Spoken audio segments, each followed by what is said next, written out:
حضرت نظام الدین اولیاء رحمۃ اللہ علیہ اکثر ایک جملہ کہا کرتے تھے کہ ہم سے تو دھوبی کا بیٹا ہی خوش نصیب نکلا، ہم سے تو اتنا بھی نہ ہو سکا، پھر غش کھا جاتے۔ ایک دن ان کے مریدوں نے پوچھ لیا کہ حضرت یہ دھوبی کے بیٹے والا کیا ماجرا ہے؟ آپ نے فرمایا ایک دھوبی کے پاس محل سے کپڑے دھلنے آیا کرتے تھے اور وہ میاں بیوی کپڑے دھو کر پریس کر کے واپس محل پہنچا دیا کرتے تھے۔ ان کا ایک بیٹا بھی تھا جو جوان ہوا تو کپڑے دھونے میں والدین کا ہاتھ بٹانے لگا۔ کپڑوں میں شہزادی کے کپڑے بھی تھے جن کو دھوتے دھوتے وہ شہزادی کے نادیدہ عشق میں مبتلا ہو گیا۔ محبت کے اس جذبے کے جاگ جانے کے بعد اس کے اطوار تبدیل ہو گئے۔ وہ شہزادی کے کپڑے الگ کرتا، انہیں خوب اچھی طرح دھوتا، انہیں استری کرنے کے بعد ایک خاص نرالے انداز میں طے کر کے رکھتا۔ سلسلہ چڑھتا رہا۔ آخر والدہ نے اس تبدیلی کو نوٹ کیا اور دھوبی کے کان میں خسر پھسر کی کہ یہ تو لگتا ہے سارے خاندان کو مروائے گا، یہ تو شہزادی کے عشق میں مبتلا ہو گیا ہے۔ والد نے بیٹے کے کپڑے دھونے پر پابندی لگا دی۔ ادھر جب تک لڑکا محبت کے زیر اثر محبوب کی کوئی خدمت بجا لاتا تھا، محبت کا بخار نکلتا رہتا تھا، مگر جب وہ اس خدمت سے ہٹایا گیا تو لڑکا بیمار پڑ گیا اور چند دن کے بعد فوت ہو گیا۔ ادھر کپڑوں کی دھلائی اور طے بندی کا انداز بدلا تو شہزادی نے دوبن کو بلاوا بھیجا اور اس سے پوچھا کہ میرے کپڑے کون دھوتا ہے؟ دوبن نے جواب دیا کہ شہزادی عالیہ میں دھوتی ہوں۔ شہزادی نے کہا پہلے کون دھوتا تھا؟ دوبن نے کہا کہ میں ہی دھوتی تھی۔ شہزادی نے اسے کہا کہ یہ کپڑا طے کرو۔ اب دوبن سے ویسے طے نہیں ہوتا تھا۔ شہزادی نے اسے ڈانٹا کہ تم جھوٹ بولتی ہو، سچ سچ بتاؤ ورنہ سزا ملے گی۔ دوبن کے سامنے کوئی دوسرا راستہ بھی نہ تھا، کچھ دل بھی غم سے بڑا ہوا تھا۔ وہ زاروں قطار رونے لگ گئی اور سارا ماجرا شہزادی سے کہہ دیا۔ شہزادی یہ سب کچھ سن کر سناٹے میں آ گئی۔ پھر اس نے سواری تیار کرنے کا حکم دیا اور شاہی بگی میں سوار ہو کر پھولوں کا ٹوکرا بھر کر لائی اور مقتول محبت کی قبر پر سارے پھول چڑھا دیے۔ زندگی بھر اس کا یہ معمول رہا کہ وہ اس دھوبی کے بچے کی برسی پر اس کی قبر پر پھول چڑھانے ضرور آتی۔ یہ بات سنانے کے بعد حضرت کہتے ہیں اگر ایک انسان سے بن دیکھے محبت ہو سکتی ہے تو بھلا اللہ سے بن دیکھے محبت کیوں نہیں ہو سکتی؟ ایک انسان سے محبت اگر انسان کے مزاج میں تبدیلی لا سکتی ہے اور وہ اپنی پوری صلاحیت اور محبت اس کے کپڑے دھونے میں بروئے کار لا سکتا ہے تو کیا ہم لوگ اللہ سے محبت کو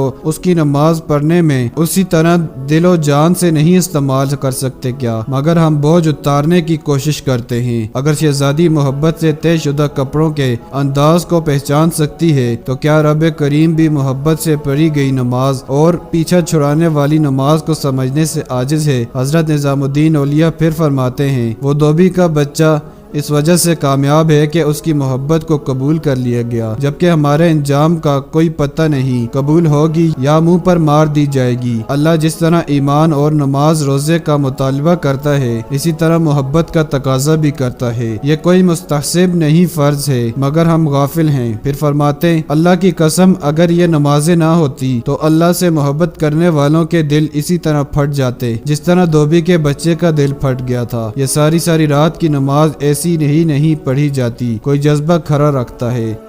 پیارے دوستو، اگر آپ کو ویڈیو پسند آئی ہے تو ویڈیو کو لائک ضرور کر دیں اور اگر آپ میرے اس YouTube چینل پر نئے ہیں تو چینل کو سبسکرائب ضرور کر دیں۔